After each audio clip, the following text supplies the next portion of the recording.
Helen Rebanks, finally. We've probably tried for about a year to get this in the bag. But yeah, thank you for having me.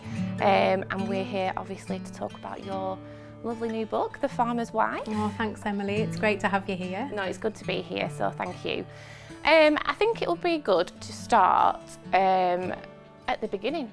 For anybody, who doesn't, I would like to find somebody who doesn't follow you on social media or know anything about your life, but let's go back to the beginning and talk a little bit about your childhood, where you grew up, because sort of like come a bit full circle, really. Absolutely, yeah. I grew up quite close to here, only about 6 miles away on a mixed dairy farm. Dad had Frisian cows and milked twice a day. Only heard of about 80 to 100 we sort of milked, and we had sheep and beef cattle, and my granddad was well known for his Clydesdale horses back in the day and showed at the Royal Highland Show.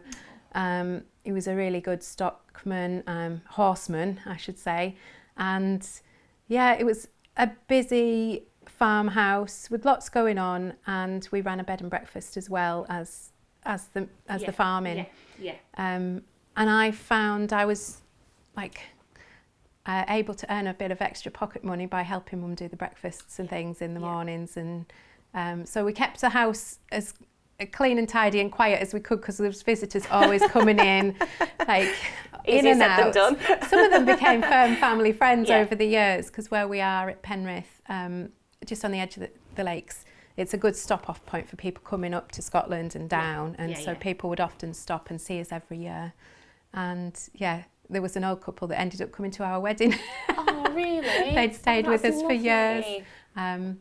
They were brilliant, and Mum made everybody feel like it was home from home. She worked really hard, and she had to learn the ropes quite quickly in a big farmhouse, because she didn't come from a farming background herself. So she married Dad and came into a house that needed quite a bit of updating, as many of these old farmhouses do. And bit by bit, and with a bit of more money from the bed and breakfast, she was able to change things, and it was, she always liked to keep it really nice. And I've grown up with that feeling of like trying to keep keep it clean and tidy as much as possible. I'm letting that go as I get older. I'm not kind of as meticulous as I used to be. As the children come as more kids come in. It's not as easy, and it's a lot of work. I think as well, just from reading the book, what were your thoughts on, farm life and being in farming, and looking at your mum and what role she played? Because there was a part in it as well where you decided to go and do work experience over in France. So there was almost like a bit of a defiance there to go out and definitely see something a bit different. As a teenager, I wanted to be as far away from the farm as possible. I saw it as a bind, the milking routine, that we couldn't get away very often.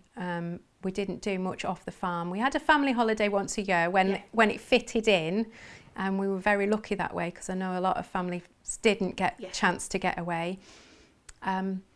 But I was keen to spread my wings really as a teenager and do something else. I saw her life as being very routine and very dominated by the housework, and I thought, I'm going to go to art college, I'm going to make things, I'm going to be creative, and I wanted to ask questions about the world and think about all sorts of things, paintings, music, books. I used to go to ballet performances. I loved the arts in any way, shape or form.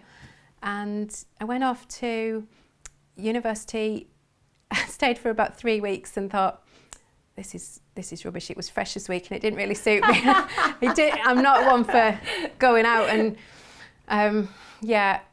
I didn't fit in there. And after 3 weeks I moved back home and I transferred my course to do it at Carlisle. And I did the fine art degree programme there, and I met James at that time, and I'd just done A-levels and English, and then I was into art, and he was reading a lot, and I thought, who's this guy that works on a farm that reads a lot of books? And nobody else really knew that side of James, and I was curious, and we we just hit it off and got on, and then he disappeared off to Australia for about 4 months. So that was a great start to a relationship. But he did send me a postcard, and then it sort of blossomed from there. And then, life took us on a bit of a journey. We went down to Oxford. He was studying down there. Couldn't see a sort of way of making enough money to live round here. You know, the Lakes is extremely expensive. We have lots of beautiful areas and farms, but trying to get a foot on the property ladder when you're a young couple is really challenging, and probably more challenging now than ever. So he was like determined to try and get some income coming in off farm, and I went down there and tried a few different jobs. And my story pretty much is that I had this art degree, and this feeling of what are you going to be, what are you going to do, and I tried to get a foot in the door at different places, and it didn't quite work, and I ended up with office work and cafe work and bar work and anything that would pay the bills while he was studying, and we made a life together. And I think looking back and putting my book together, it was when I started baking cakes that I really felt absolutely at home. Like, people weren't eating homemade cakes. Nobody was baking in Oxford. It was like there was cafes, but they were serving all sorts of bought in, squares of things from factories. Yeah. And I saw an opportunity to start making some cakes, and then I did supplied a farm shop, supplied a cafe that I was working in shifts, and then just started this sort of illicit baking business in our basement flat in Oxford. I've since had a chat with the guy that was the bursar who rented us the flat, and he was like, I didn't know about this at the time, Helen. And I was like, well, that's okay, it's long gone. I don't think I was supposed to be baking quite as much from a little university flat, but it worked a treat. We did, James would come to the market with me, and we'd just put a table up and sell cakes, and they'd just go like straight away. How funny that life, takes you on these journeys for you to kind of come, back. But I think that's actually quite an important point, especially in farming. You do speak to a lot of families who do encourage you to kind of go and experience other things, because then you have the choice. Then you've got, open the world up, go and see. I think that's the best thing, is get off the farm and go and see the rest of the world or other places, or see how other people are doing life. Yeah, absolutely. Whatever that looks like, whether it's some job somewhere else in a city for a while or a farm job somewhere else. Yeah. It gives you perspective, and for me it really solidified in my mind that the outside world, even though Oxford was lovely, home was where I was drawn to just as much as James was. I mean, his ambition to get back here and make the barn that we're sitting in today into a home was really strong. It was there. It was a dream of his from when he was young, and I kind of threw it all in with him, and we made it happen. Yeah. I think that's something that comes out as well in the book. It actually stirred up a lot of emotions in me, this book, because it is so reminiscent of a lot of women's journeys. And just to there was one part that made me laugh. When was it your friend who said you'd obviously met James, and then one of your friends said, I thought you didn't want to didn't want to live with get on with a farmer. I know. So I thought it was quite funny, but well, growing up as a girl in a big busy farmhouse, you see your mum and your grandma doing an awful lot of work, and you're just like, this is hard going, this is hardcore. Up at the crack of dawn, particularly in my grandma's day when they didn't have like appliances and things. And the farmhouses were cold, and there's not that much attractive about it. You're not selling it to me. There was ice on the insides of our windows when I was kids sometimes. But you don't see it until you get a chance to be away and look back and think, oh my goodness, we've got fields all around us, we've got gardens, we've got livestock around. And I think James's dream was always very strong to come back and farm. It was in his blood, and I hadn't realised how much it was in my blood as well.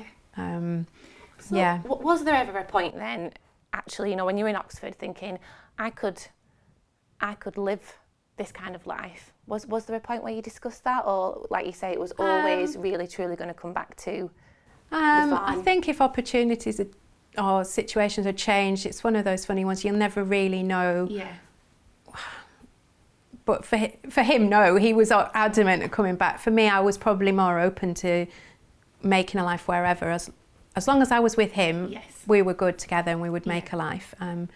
And yeah, full circle, I'm now here, knee deep in kids and sheep and cows and and dogs and cakes and cooking and busy hosting lots of visitors to the farm. And I absolutely love it, and I couldn't be happier. And I think I probably love it more than he does now. Yeah, I think that's also something as well, isn't it? Like, we will come back to this, and I want to talk about your life in farming and how you've, you know, the way that you've both decided to farm, and obviously that's, you know, drummed up a lot of interest in what you both do here. But, you know, a big thing in this book is about choice. Yes. And accepting that choice. And we face a lot of pressures, don't we, as women? My goodness, yes, to be we do. something or be a brand, or when actually, if you enjoy it, yes, and this is your life, that is okay. Yes, and that's what I wanted to say in the book, really. I wanted to write the book that I would have wanted to read when I was a younger woman, starting out with kids and thinking about coming to the farm and making a life here. I want to say, if this is your choice, then this is a great life, and it will have its ups and downs, but any life does. And I think I saw a lot of outside media influences, like in my 20s, magazines, clean cut clothes all the time, no dirt on the boots, like shiny, go out away from the land, away from the farms, and do something amazing with your life. But it didn't involve, for me, it didn't involve kids or looking after your, you know, your family, elder parents, or being connected with your community. It was all about an individual life. And for me, that didn't sit well with my background and upbringing. And we've always had family birthday parties and get-togethers, and it felt like the modern world's telling me to be something that didn't feel right. And I sort of held an arm out and said, actually, it doesn't suit me. I want to do this. Yeah.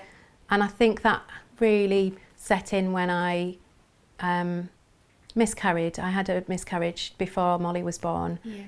And when I went through that, and that wanting to become a mum dominated absolutely everything for me. Yeah. And I felt very alone at the time. James and I dealt with it on our own, and it was, 19 years ago now, and it's still there. Yeah. Gosh, you still carry these things, don't you? Yeah. But when I became pregnant with Molly, I was like on a mission, and James remembers it vividly, as I have described in the book. To be a mum was like, right, I'm going to do this, I'm going to look after myself and eat well, and I'm going to take care of this baby. And it became, everything else fell away. Any kind of idea of a career or an outside life, I'm going to be a mum, look after this baby, and we're going to make a family, and we're going to try and get to the farm. Yeah. And that became the absolute priority. Well, firstly, obviously, I think I need to say, thank you for sharing that part of your story as well, because like I said, women face these challenges all the time, and these things that happen in their life, and we don't really talk about them. We're not that open about them, and particularly if you have a childhood like mine and you grow up with not having open conversations with the rest of your family, nobody speaks about things that have happened in the past or personal issues. You kind of just do hold on to it a bit too much to yourself and think, well, I'm the only one that's going through this, but we're so not. It's so common and so sad, and it affects you in a much deeper way than you think it's going to, I think. It can't just be hidden away, and it does have a longer lasting impact on your life. And I mean, once I was incredibly lucky to get pregnant so quickly again. Incredibly lucky. And I think I held my breath for a good few months. I bet. And then it was, Molly was here, and then we were 3, then we were 4, then we're now a tribe of 6 of us. And it's a busy, crazy family, and I absolutely love it. I've got teenage girls and younger boys, and it's full of life and nonsense and chaos and music and drama. Herding cats and sheep. Yeah. For sure. Yeah. I think as well, you know, just to touch on that, women in rural areas as well, they don't always have that support network. There are some amazing groups out there and amazing organisations, but, you know, to hear somebody like yourself talk about it could just create that little bit of support and connection. Well, so that's I would hope what this can achieve. I would hope so, that you don't do these things on your own, and if you are going through a tough time, you reach out and find somebody to talk to. Yeah. I think it's tough for a lot of farm women. They're juggling so much. Yeah.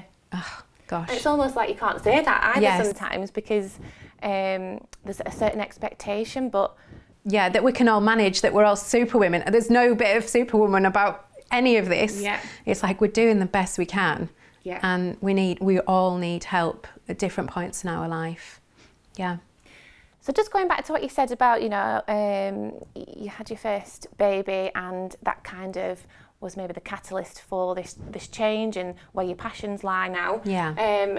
So that, you know, brings us nicely onto the food aspect. Oh yes, of absolutely. This book. Obviously, there's some lovely recipes scattered throughout the book, but it's an eclectic mix of recipes because it's not a seasonal cookbook. It's a book of stories that the food comes through the stories of whatever I'm making or doing or thinking about, and then the recipe follows in or tucks in and woven almost into so it's a real odd mix. I had a friend read it and she said, I didn't expect this. Like, there's like a Spanish chicken stew and there's shortbread, and then you do custard and all the. It's really interesting, but it's just things that I've made over the years that fit with the stories, and there's never a long list of ingredients. It's always trying to keep life simple and use really good ingredients. But food's been like central to my life. I think food allows you to have lots of conversations around a kitchen table, brings people together. It's a way of showing your love for your loved ones, isn't it? By cooking for them, making their favourite things on their birthdays or special occasions, or just when you know that they're going through a tough time, making something that they really like. So I used to make my coffee cake quite regularly for the cafe that I was supplying. And my father-in-law, it was his favourite cake, and so whenever we have that, it makes me think of, you know, good times with him being around and going, oh, well done, Helen, you've made my coffee cake again, you know. Well, food is memories, isn't it? It's memories, it's stories, it's connection, and yeah, I'm very lucky to live where we do and produce some amazing food here. Yeah, there was a line in there about broth, and you know, you make somebody broth when you really care about them, and I thought that was, you know, that's quite evocative of my own memories with my grandma, for example. So you know, I think it's a real nourishing thing, isn't it? Good absolutely. Food. So from that, you know, going off that, then you also talk about in there the fact that, you know, everybody deserves to be able to have access to, you know, basic good food, and that we know that doesn't happen in this day and age, and that's part of your story as well, in terms of talking about, you know, how that starts here on the farm and that journey all the way through in terms of the livestock, the land, that translates into what we eat. Can we talk about that a little bit more? Oh, absolutely. I mean, I think looking back, I didn't appreciate how good my childhood was. I mean, we had meat and 2 veg, and it could get, dare I say, a bit boring sometimes. But we were eating simple food from the land. Like, our freezer was full of lamb and mutton and beef and pork, and as it is now here.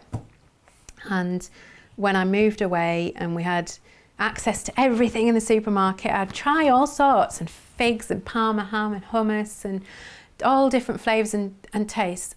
And I've gone like, oh, okay, no, I want to go back to more simple life, and think about, let's be eating local produce, British farmed food, and support British food as much as possible. And let's not buy the punnets of raspberries out of season that are coming in from Spain, from greenhouses. And let's think about our environmental footprint as a family. What can we do?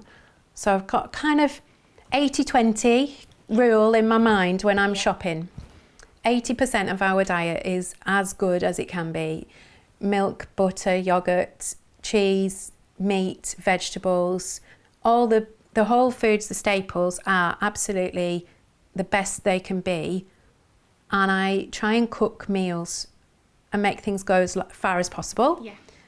Use up your leftovers, boil your chicken carcass, make some stock, or I don't know, shred it into a stir fry, whatever's left of something, and consider using all of those raw ingredients. And then 20% of our diet is, I've got 4 kids, it's never going to be easy to not have cookies and crisps and a few cans of drink now and again, because that's real life. I'm practical, I'm real about it, I'm not a saint, and I'm not bringing them up to say, oh well, that's really, we can't ever have that, because I think they'll just want more of it, to be honest, if they don't get it. We all know when you say no.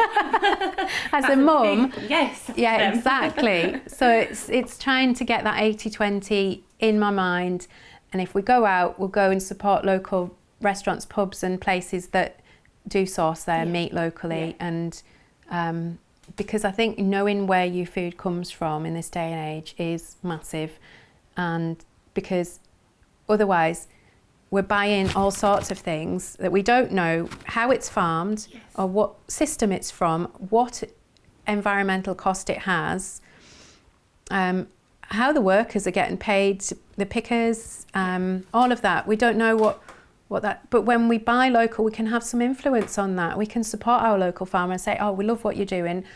We'll take your milk every week. And I think it happened in lockdown, didn't it? People did support much more local. And we saw how important it is to have food within a few miles of where you live. Yes.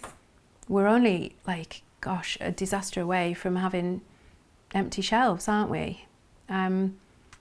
Which worries me. And so I think supporting your local farmer is like an amazing thing to do. It's simple, and it doesn't actually cost any more. People think it's all fancy, expensive farmers markets and we're all skint, cost of living crisis. We're still buying food, but if we just shift our thinking on where we're getting it from, we still have to buy food, I should say. If we buy it from somewhere good, or we're supporting good farming, then it's a win-win for our health and the environment as well.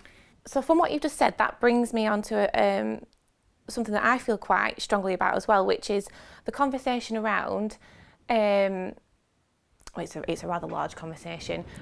Number one, how do we get that sort of education back into schools? Because that's what it comes back to in terms of knowing what to do with your food and how to cook. But it's also a conversation about culture change, which is a huge thing to try and make happen. It is a culture change that I think we need, and I think Henry Dibbleby's food report went some way in thinking about how we could shift, our diet and start thinking about ultra-processed foods and cutting them out as much as possible and going back to whole foods. And I'm a big fan of Michael Pollan's writings, and his books talk about, if it's got any lists of ingredients, put it to one side. Buy food from the edge of your shops, the fresh stuff, and don't go in the middle aisles, don't get things out of packets. And if your grandmother wouldn't recognise it, what are you eating? Yes. But going back to the education side of it is massive. And we do bring school groups onto the farm regularly, part of our countryside stewardship scheme. And sometimes I do a project with them cooking, and we get some lamb mince and make some little burgers, because a lot of them don't have lamb very often. And it's one of the most sustainable meats that we can eat. It's grown on grass, grown from sunshine and rainfall. It's slower grown up here in the hills with our Herdwick hogget and mutton.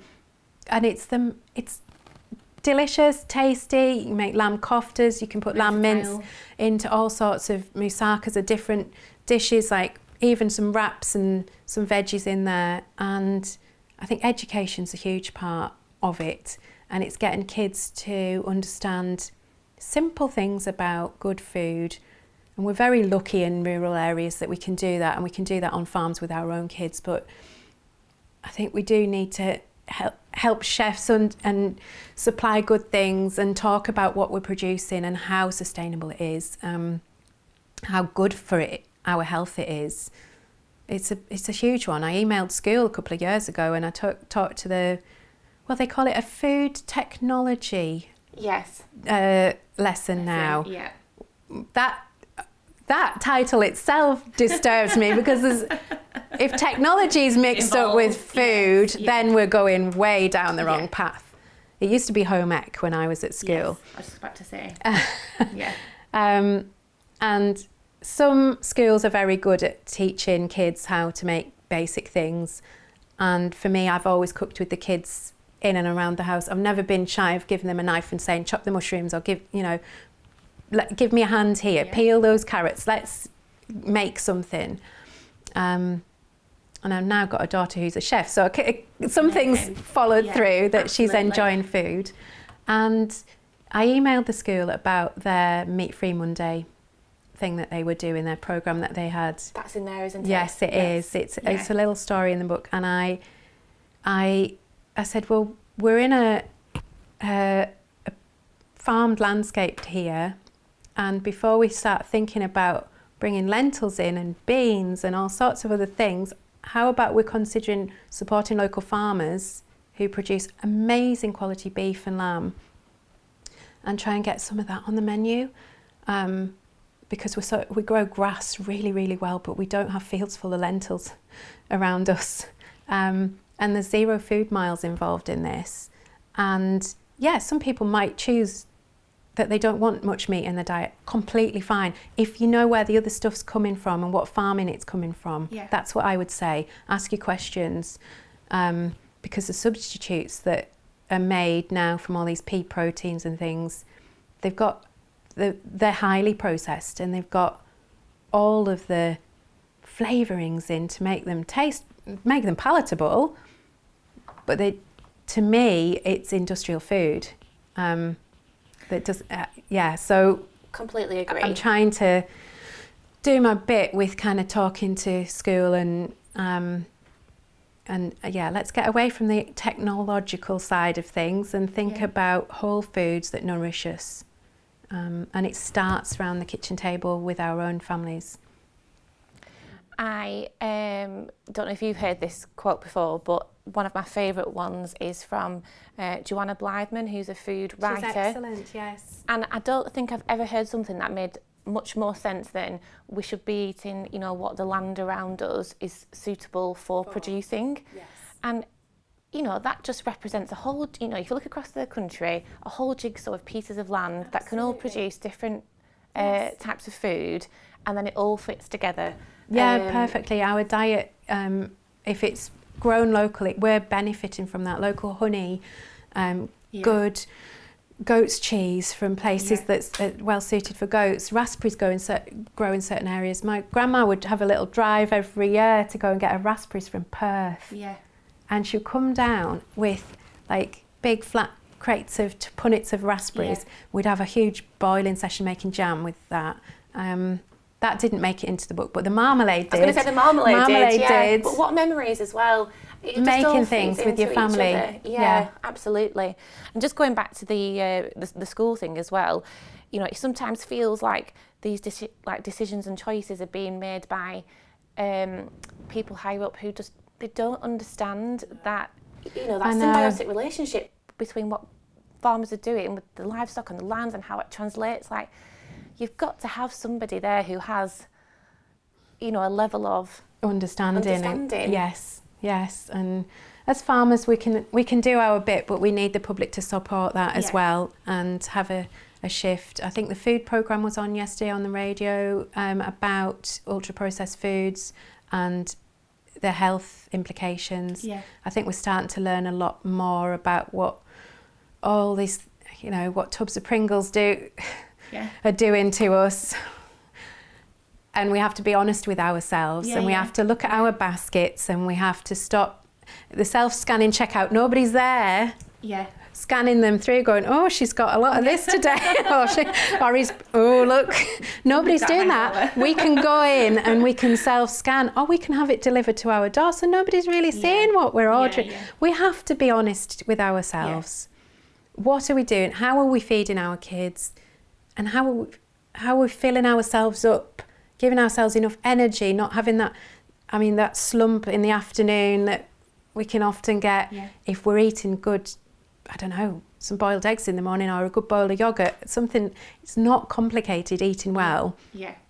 It's really going back to basics of how our grandmothers would have and granddads would have eaten. Yeah, and I think stripping it back and making it, you know, known to families that it's possible to do things quickly and still be healthy. I think that's, you know, these recipes in here just can fit right into your life. I'm a big fan of using your freezer as well. Batch cooking, you can't double it up. Go wrong, Double it up, make a double thing of chilli or, you know, whatever you're making, stick a portion in the freezer. It's a gift to yourself on a busy day. And it ticks that waste, it's absolutely, So just before we go on to talking a bit more about the book and the process of writing it, can we just talk a little bit about, just in connection with what we're saying about the food, how you and James farm here and what your mission is with this we're place? A traditional hill farm up 1,100 feet above sea level in the Lake District. We have our flock of Herdwick sheep, and they're hefted to Great Dod, some of them. There's a home flock and a fell flock, and they've just been down for shearing. So we gathered just over a week ago, and we got those fell sheep down, gathered, sheared back up, and the home flock is in one big group through just on this top field that I'm kind of keeping shear out the window, that they're all staying where they should be at the moment, because there was a few out last night. Herdwick's well known for finding a tiny gap and then needing me to go and round them up with a dog because James is away at the moment. And then we have a herd of belted Galloway cattle, and we brought the cattle in a few years ago. We were primarily sheep farm. We had Swaledales and Herdwicks, but what we found was in the worst weather, the Herdwicks were thriving and doing fine. Like snow, this is no problem. Swaledales were shivering and needing to be led in, and young lambs were needing more assistance, and it was more labour intensive. So that was James's dad's flock, and sadly we sold those, but actually not sadly, because it's not costing us loads of time managing that flock anymore. We've simplified, and we have the belted Galloways, and they're doing an amazing job of grazing now for us in the system that we're doing, which is every 2 or 3 days we move them onto fresh ground, or if they're on a smaller field we'll strip graze with an electric fence, and so they're always on fresh grass, high protein, you know, good. They're all in good condition, and they're so well suited to the land, and it's, for us, the Herdwicks and the Galloways just work well. It's low input farming. We've cut all our bought feed out. We're now winter stockpiling our grass and grazing all through winter. They don't come inside. We've got thick hairy coats and great big bellies rooming to get all that forage in. We make a bit of hay. We've got about 30 acres of traditional upland hay meadows, which are really rare, sadly, in the country now. And we've worked with all sorts of people recently, in recent years, ecologists, botanists, river restoration people, hedgerows, planting schemes. We're just trying to do traditional hill farming with a nature-friendly focus to really benefit the soil and the health of the land. And I mean, it's been quite a journey, and the wildlife has been the biggest surprise. Because they say build it and they will come, but you don't realise how quickly things. Wow. Yeah. So barn owls came back very quickly after a period of time that they hadn't been here, just by a little tweaking of management, of letting things grow a bit more scruffy and longer grasses. And barn owls, we've got curlew, we've got cuckoo, heron. But heron love to be in the fields when the grass is a bit longer and follow the sheep after. There's frogs and all sorts in the grass. We used to think herons were just around the ponds and the wetlands, but they actually love to be in the long grass. So they follow around where the sheep are. Heaps of insect life and lots of bats, and it's a very noisy farm. There's always flocks of birds around, and there's often a squirrel on the top of I'm looking outside, that garden wall out there, there's often a squirrel hops along the top, red squirrel here, and hare. There's a leveret that's been living just around the gravel driveway. I think it's tucking in by the wall at night. It's lovely to see. That's what I mean as well, in terms of, people look, it's almost like we're in a bit of a glass ball, and people are looking into our industry and making assumptions, and then you come somewhere like here and you can just see how it works. You can see how it fits together. You can see that connection, and farming is good for the land, and it's good for nature. The deer are around, the swifts and swallows dive bombing after where the cows are, with all the insects about. There's so much life, and we've put ponds back and into the wet bits of the farm where there's more rushes. We've just dug ponds in, and it's tremendous because there's otter around. I mean, we're so lucky to live alongside nature, but it thrives because of what we're doing here. Absolutely, I also think as well, I love coming to this part of the country, because traditional family farms, they're not only are they part of our history and a rich history, they're still an important part. I'm really passionate about trying to speak up for small family farms. If we lose them, what's the future holding? Where's our food going to come from? Mostly abroad, in cheap imports. I mean, who wants eggs from Mexico from caged hens? That's happening. Or Mexico or Italy, they were on the shelves recently. The blueberry bushes are being pulled up in Scotland because they can't compete with blueberries coming in. And these farms are part of communities that keep local schools going, they give local jobs. There's a doctor's surgery down at Glenridding that is tiny, but it's giving people those essential jobs, and it means we can live in these areas together that are really well suited for growing sheep and cattle. It's hilly, it's the ancient traditions of gathering in a community of farmers. It's a cultural heritage that's important to keep going. There's so many things woven into family farms. If we lose them and make a holiday home, and it makes me feel desperately sad for the future, for the kids, if they can't find jobs in these areas. I feel very lucky to live here, and I want to be incredibly proud of the work we're doing of producing amazing British food and looking after the landscape as best we can and leave it in better health than we find it. And I think that's what this book, you can feel that sense of how proud you are to have your family here. I think it just shines from it. So in terms of the book, when, when did you want to start? When was the idea born, I guess, for writing the book? A few years ago, I'd say, Emily, I was thinking about putting together some recipes that the kids would take forward into their lives, and so they could have Mum's cookbook. Once I started writing the proposal and I wrote pieces like the marmalade scene with my grandma and my mum in that busy kitchen, it evolved into thinking about who I am, where I'm from, what is a good life. All of these things were swirling around, and my place as a woman in modern life, really, living quite an old-fashioned life in some ways. And what was my story, and why making sense of it all through the scenes. And the food became secondary, but it's still there. It's still very much important and core to the book. But it was, the journey of writing it was a deeply personal one. It gave me a chance to reflect. Once I got hooked into a memory of something. I was away and I'd be like, actually, wow, that was a moment that really changed my thinking when I went to my friend's mum's funeral.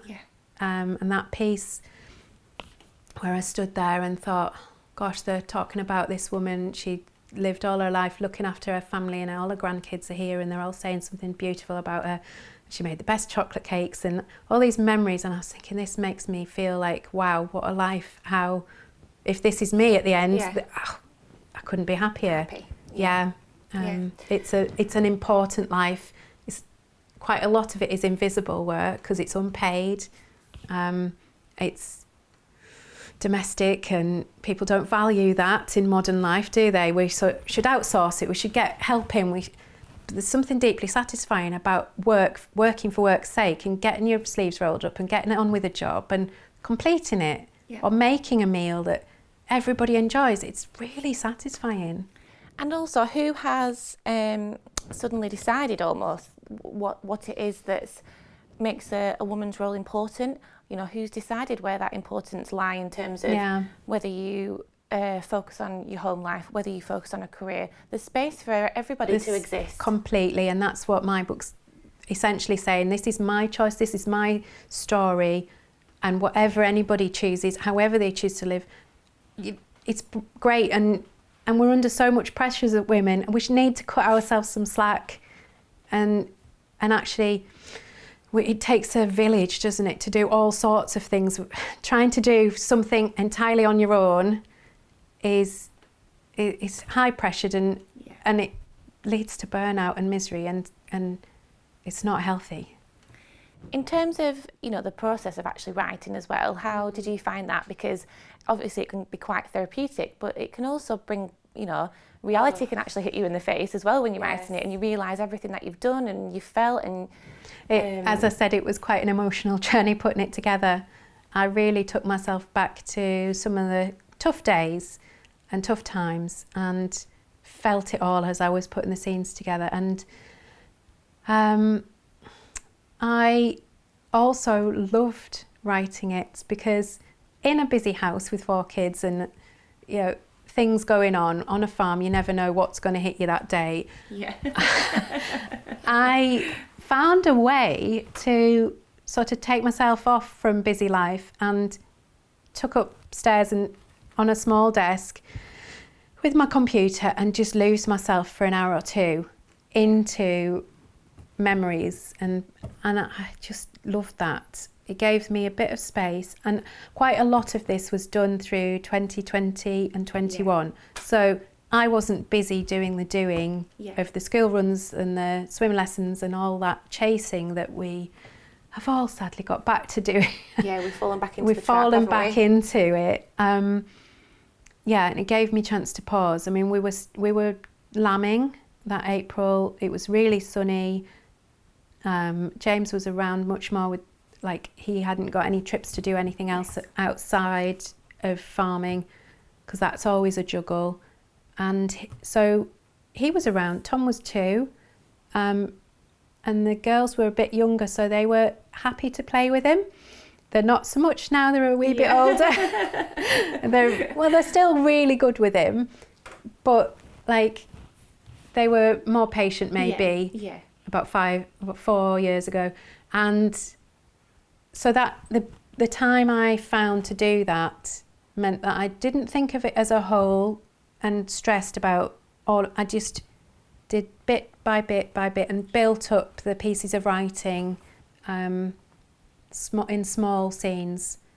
And then, amazingly, it's turned into a book. Yeah, a beautiful book. A very beautiful book. I want to touch on as well, because I know, you know, you want other women who are, you know, in the same situation as yourself to know that what they're doing is important. And like we touched on before, there's the term the farmer's wife. It's all encompassing. It's still an important role in the world that we live in today, because you are almost the centerpiece for everything else going on around. Yeah, we're very much a team here. James and I work in, and the kids the kids are doing an awful lot outside now, and I think if we're both doing the same things and we have the same roles, then it's not as strong as I've got different skills and he's got different skills, and we bring it together. Look at all the things that we can do. Yeah. And I would see it like that. And I wanted to speak up for a voice that isn't in modern life very much, for somebody that doesn't want the limelight and doesn't want to be at the front. And I'm doing this podcast with you today, but which is lovely. But I don't want to be on a camera and a screen, and I want to be doing the doing and keeping things going. But I also want women like me to feel seen and heard and appreciated. And I don't think I've never felt unappreciated in my own family. Yeah. I think it's wider society. And when we look through lockdown and things, and the nurses and the carers and the people had to keep working, didn't they? And there's also a whole history of women that keep farms going that we don't see very often. So if modern culture just looks at and focuses on women that are doing jobs that men have traditionally done, it's missing out a huge raft of women, you know, that we don't see or hear from very often. I wouldn't say they're invisible on their own farms, though. Many of them I know run the show, to be honest. Yes, yeah. And I think there'll be a lot of people nodding right now. And a lot of the husbands will know that that's the case. Absolutely. And I think there's some incredible women in farming, and I wanted to sort of speak up for my role and say I'm really proud to be a farmer's wife. I think it's a great life. We live in a beautiful place. We get to raise our kids with values that are, you know, I think are important. I mean, and we get to work with our husbands. I mean, it's fun. Every day is fun and challenging, and it's busy. I don't have to leave my home to go out to work. My goodness, I know how hard it is for many farm women right now. They're not only doing paperwork, cooking, cleaning, running the house, looking after the kids, they've also got a off-farm job to make ends meet. I mean, what are we doing in this country that we're not supporting farmers properly to grow really good, healthy food, and then asking them to, you can go out, you can do that, and then go off and get another job to subsidise it, to keep it going. I think it's wrong, and I'm really, really frustrated at the government for not sorting this mess out. And I'm frustrated that food is not valued enough. Good British food. Yeah. So I'll... No, well, like I said, it's a I'm very passionate about it. Yeah, and you know, rightly so, because if you don't value the people who help to put food on your tables, then where are we going to end up? I mean, we don't want industrialised kind of systems, more and more pigs and chickens in barns, and we want healthy landscapes and full of nature. We want beautiful landscapes. I mean, the Lake District, we know there's 19 million tourists visit here every year. There's only a few hundred farming families that maintain this landscape. And that connection is lost in the middle about, lost. All those people come to visit. I know, and there's all sorts of issues with dogs worrying sheep and people not understanding the countryside code, really. I just want to talk about, just to finish off, because I feel like this book is, if your children read it when they get a little bit older, they will start to, see things, understand things, and when you start to go through things yourself when you're a mother, you realise what's happened in the past is all for a reason. And I like how it's gone through, you talk about your grandma. I think you said that she actually, liked being a well-known farmer's wife, and then you talked about your mum, who didn't come from farming, but she still cracked on and did, took on this role, and then you're here doing the same thing, enjoying it, relishing in it, saying how important it is, so then your children can look at, the role you played and think, wow. Yeah, I would hope that they, see their history in it. If and when they choose to read it. None of them have at the moment, so we'll see. It's always a bit weird when your mum and dad do something in the public eye, isn't it? And not everybody's kids, parents write books. So we're a bit unusual in that way. But my sister read it recently and she said it really helped her understand mum's background particularly. She said she was really grateful that I'd written it. Because I think we are shaped by our past and we carry things from our past, and part of wanting to understand myself was and try and figure out what I was thinking and why I was thinking certain things. It comes from previous history. We carry it down through the generations. I'm always interested in people and love meeting different people and finding out what's beneath the surface, what's behind the scenes, how does their life work, who does what.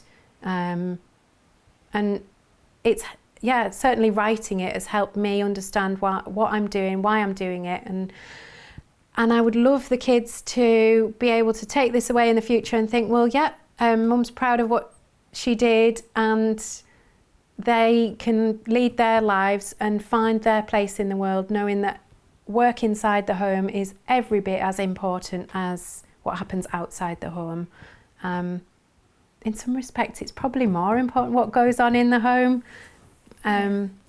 Open communication and kindness and understanding, and it's a family story ultimately. It's my story, and it's the only one I could tell. And it's a beautiful one. So thank you, Emily. It's been a pleasure to talk to you. It's been loads of fun, and nice to have you here. And thank you. Thank you for having us, and congratulations. Thank you.